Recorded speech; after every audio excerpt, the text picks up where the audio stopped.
Assalamualaikum warahmatullahi wabarakatuh. Selamat bertemu kembali dengan Mugawe Official.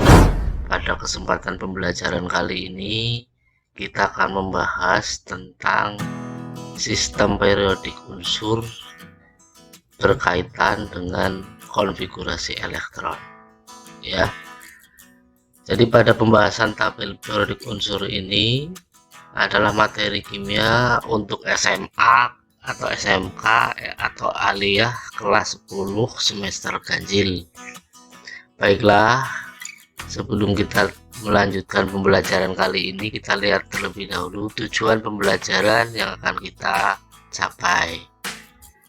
Yang pertama adalah menjelaskan konfigurasi elektron dan pola konfigurasi elektron terluar untuk setiap golongan dalam tabel periodik. Yang kedua, menganalisis golongan dan periode pada tabel periodik. Dan yang ketiga, menentukan letak suatu unsur dalam tabel periodik berdasarkan konfigurasi elektron. Itulah 3 tujuan yang akan kita capai pada pembelajaran kali ini. Masih ingat kalian semua tentang konfigurasi elektron? Bandingkan dan tentukan elektron valensi dan kulit valensinya, ya. Sebelumnya kita sudah mempelajari 2 konfigurasi elektron, yaitu konfigurasi elektron menurut teori Born dan konfigurasi elektron menurut teori mekanika kuantum. Coba lihat perbandingan ini, ya.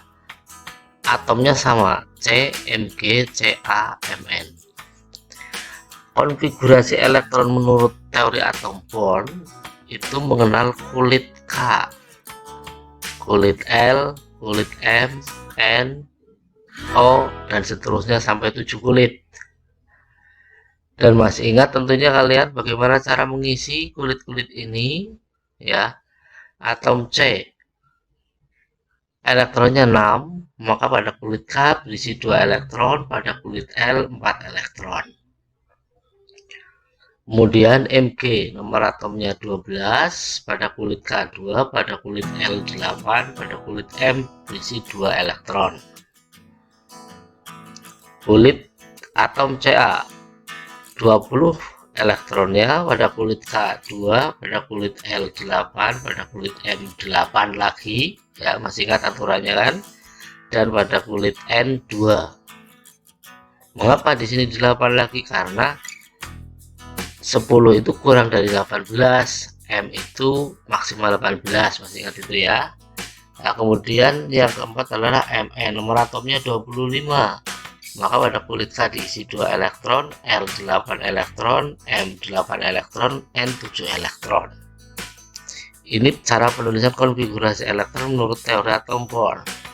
Sedangkan menurut teori mekanika kuantum, cara menulisannya adalah menggunakan bilangan kuantum, ya kan?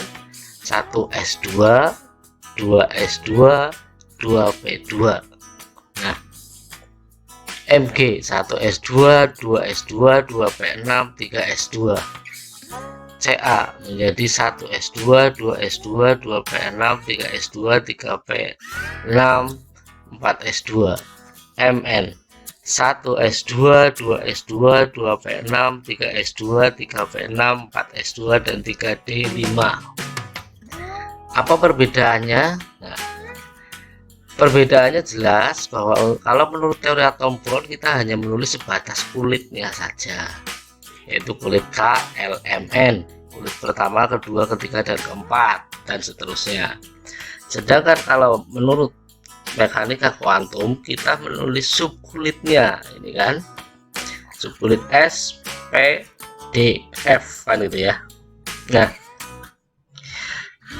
jadi tidak ada yang berbeda sebetulnya antara 2 konfigurasi ini, ya. Nah, konfigurasi elektron menurut Born itu yang dicetak hijau ini itu berarti elektron valensi, masih ingat itu ya. elektron valensi. Jadi elektron di kulit terluar, ini di kulit terluar, ini di kulit terluar, ini di kulit terluar. Sedangkan menurut mekanika kuantum tergantung subkulitnya atau orbitalnya. Terakhir nulis di orbital apa? Nulis orbital P. Berarti elektron valensinya harus dihitung dari S dan P. Terakhir nulisnya S, berarti hanya S. Ini juga terakhir nulisnya S, berarti hanya S. Di sini berarti 2 tambah 2. Sini hanya 2, Ca hanya 2. Kemudian yang Mn terakhir nulisnya orbital D, maka konfigurasi elektron valensinya menurut maksud saya itu ada di S dan D. S nya 2, D nya 5, jadi 7. 2 tambah 5 7, sama seperti ini ya. Ini konfigurasi elektron yang sudah kita pelajari. Nah, nanti dalam menentukan golongan dan periode pada sistem periodik yang akan kita pelajari, Anda boleh menulis menurut teori atom Born atau menurut mekanika kuantum, mana yang paling mudah atau mana yang lebih mudah. Tetapi akan lebih akurat kalau menggunakan mekanika kuantum, karena mekanika kuantum cakupannya jauh lebih luas dibanding teori atom Born, gitu ya. Nah, bagaimana hubungan golongan periode dengan konfigurasi elektron? Pertanyaannya kemudian itu yang muncul. Kita lihat. Nah, misalkan nih atom Cl, nomor atomnya 17, maka konfigurasi elektronnya kan 287. 7 ini ya, 7 ini berarti angka ketiga, maka jumlah kulitnya itu ada 3, kulit pertama, kedua, ketiga. Dari jumlah kulit yang 3 ini ya, nanti akan kita bahas berikutnya. Kemudian 7 ini itu disebut dengan elektron valensi ya. Apa fungsi elektron valensi dan apa fungsi jumlah kulit? Kita lihat. Jumlah kulit itu ternyata menunjukkan jumlah kulit menyatakan periode. Jadi ini karena jumlah kulitnya 3, maka Cl itu memiliki periode 3 ya. Jumlah kulit Cl itu ada 3, maka Cl terletak pada periode ketiga. Sedangkan 7 yang termasuk elektron valensi itu menunjukkan golongan. Jadi elektron valensi itu menyatakan golongan. Elektron valensi Cl adalah 7, maka Cl terletak pada golongan 7. Nah, itu kaitannya konfigurasi elektron dengan letak unsur pada sistem periodik unsur atau pada tabel periodik unsur. Kita gali lebih jauh setelah kalian memahami tentang konfigurasi ini, kemudian fungsinya elektron valensi dan jumlah kulit atau kulit valensi ini ya. Nah, tabel periodik unsur dalam satu golongan. Nah, ini ya buktinya, ini bahwa satu golongan itu elektron valensinya sama. Kamu amati Li 3 elektron valensi ya 1, Na yang 11 elektron valensinya 1, ini elektron valensinya 1, elektron valensinya 1, 1, 1, ini 1 ya. Jadi berakhir di S semua, 2S, 3S, 4S, 5S, 6S, 7S. Tapi di S ini elektron valensi, isi elektronnya hanya 1, maka elektron valensinya 1. Nah, maka ini Li, Na, K, Lb, Cs, Fr itu terletak dalam satu golongan. Itu buktinya bahwa elektron valensi itu menentukan golongan. Kemudian yang kedua, tabel periodik unsur dalam satu periode. Ini buktinya bahwa kulit itu menentukan periode. Nah, ini ya, kita ambil Li 3 nomor atomnya kan. Nah, maka konfigurasi elektronnya di kulit K dan L. Ternyata kulitnya hanya 2, kulit pertama K dan kulit kedua L. Di kulit K isinya 1S2 semua, di kulit L ini mulai tidak sama. 2S1, 2S2, 2S2, 2P1, 2S2, 2P4, 2S2, 2P3, 2S2, 2P4, 2S2, 2P5, dan 2S2, 2P6. Nah, berdasarkan konfigurasi ini, maka mulai dari Li sampai dengan Ne, kulitnya hanya 2. Maka Li, Be, Bc, No, F, dan Ne ini satu periode, kulitnya sama. Jadi konfigurasi elektron bisa menunjukkan jumlah kulit. Nah, dari kulit yang sama berarti menentukan letak dalam satu periode yang sama, walaupun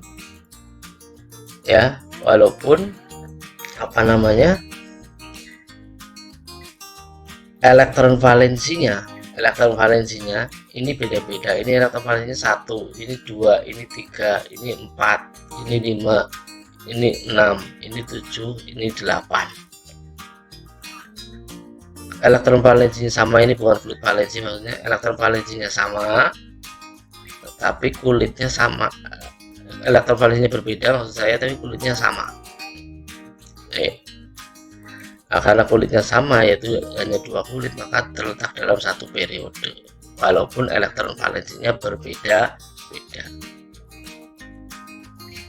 Nah, dari situ maka kesimpulannya bahwa sistem periodik unsur itu dibagi menjadi 2 bagian. Bagian yang pertama adalah golongan, bagian yang kedua adalah periode. Pada golongan itu muncul elektron valensi atau ditentukan oleh elektron valensi, sedangkan pada periode itu ditentukan oleh kulit atau lintasan valensi. Jadi kulit paling luar jumlah kulitnya, ya, itu kesimpulannya. Nah, selanjutnya itu bagaimana? Contoh, saya contohkan. Jika unsur X mempunyai jumlah elektron 14, terletak pada golongan dan periode berapakah unsur X? Ya, maka jawabannya bahwa 14 elektron artinya nomor atom unsur X 14. Maka konfigurasi elektronnya 1s2, 2s2, 2p6, 3s2, 3p2. Di sini berakhir dengan menuliskan 3p2. Maka elektron valensinya 2 tambah 2 ini. Ya. Nah, dari sini maka kita bisa lihat 3 ini depan ini berarti kulitnya kulit ketiga, berarti memiliki 3 kulit. Kulit pertama, kulit kedua, kulit ketiga. Nah, maka dari kulit ketiga ini, kulit ketiga ya, artinya periode 3. Maka unsur ini terletak pada periode 3. Kemudian dari elektron yang ada di S dan P ini, artinya elektron valensinya ada 4, 2 tambah 2. Itu berarti golongannya adalah 4A. Ya, jadi ada golongan 4A.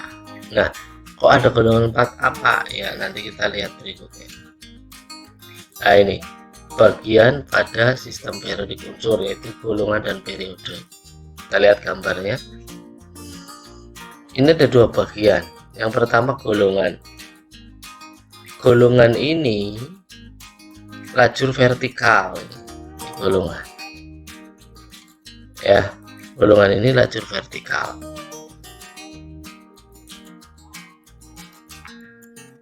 Nah, golongan ini lajur vertikal ada berapa ini? 1, 2, 3, 4. Kalau dihitung sampai sini 18 kolom. Ya. Nah, 18 kolom itu berarti golongan 1 sampai golongan 18. Tapi dalam sistem Amerika itu dibagi menjadi 2. Itu golongan A dan golongan B. Ya. Golongan A itu 1A, 2A, kemudian loncat 3A, 4A sampai 8A. Sedangkan golongan B mulainya dari 3B berakhir pada 2B. Ya. Nah, kalau begitu berarti golongan 1A ini elektron valensnya sama 1, golongan 2A elektron valensnya sama 2 ya. Golongan 3B ini elektron valensnya berarti 3 sama ya. 4AB ya berarti semua 4.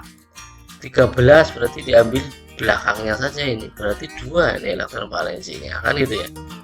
Apa 3 sorry, ini 4, 5 dan seterusnya. Itu golongan. Jadi golongan itu lajur vertikal atau kolom, sedangkan periode itu adalah lajur horizontal, garis mendatar. Ini itu sesuai dengan kulitnya, kulit pertama, kulit kedua, kulit ketiga, kulit keempat, kulit 5, 6, 7. Berarti periode ada 7 sesuai dengan jumlah kulit. Kulit pertama berarti periode pertama, kulit kedua berarti periode kedua, kulit ketiga berarti periode ketiga, dan seterusnya.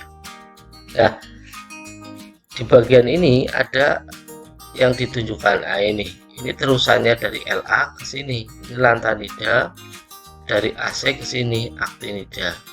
Ya, LA itu lantanida, ini golongan lantanida, ini kemudian aktinida.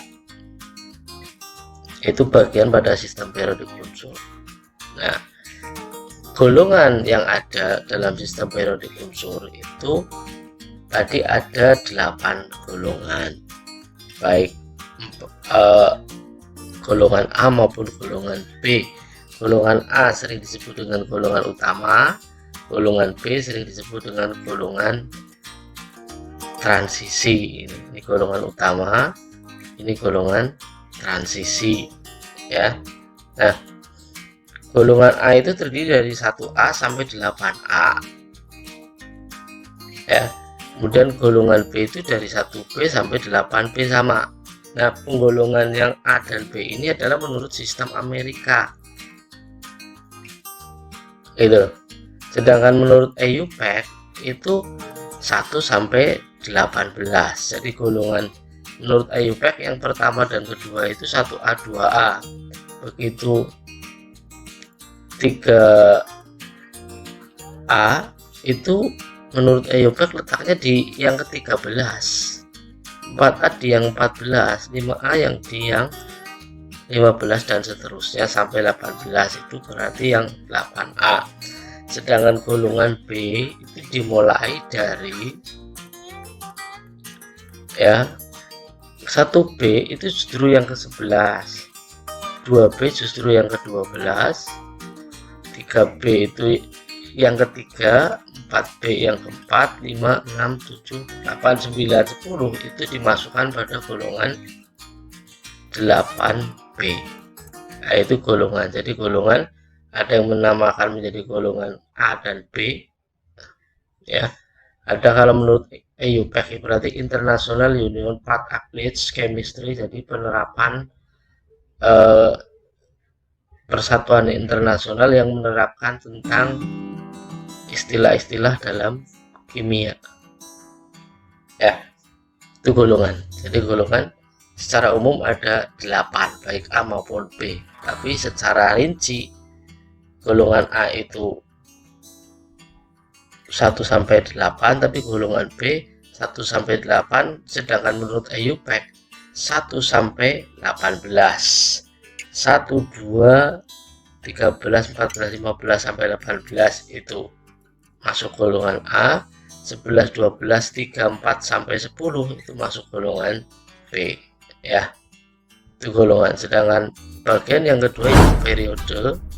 Periode itu tabel periode terdiri dari periode 2 deret yang terpisah di bawah, yaitu deret lantanida dan aktinida yang dibagi menjadi, nah ini periode ke-1 terdiri dari 2 unsur yaitu H dan He.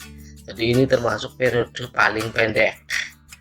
Yang kedua, periode kedua dan ketiga terdiri dari 8 unsur yaitu periode pendek, mulai dari Li sampai Ne, dan bawahnya lagi mulai dari Mg sampai apa itu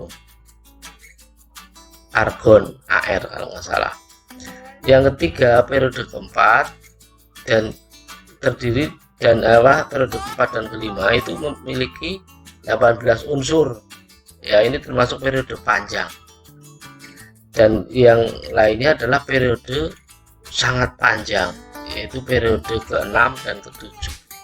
Karena periode ke-6 terdiri dari 32 unsur, ya, 18 unsur pada tabel yang di atas atau utama, sedangkan deret lantanida itu tertulis di bawah. Demikian pula periode ke-7 terdiri dari 18 unsur yang ada di bagian utama, ya, tabel utama, kemudian ditambah unsur deret aktinida itu 89 sampai 103.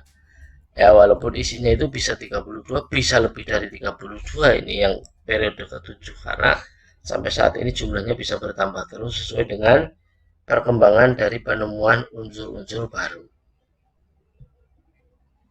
Saya kira itu saja yang bisa saya sampaikan, kurang lebihnya mohon maaf. Tetap semangat dan jangan lupa jaga kesehatan dengan mengikuti protokol kesehatan serta pakai masker selalu. Terima kasih.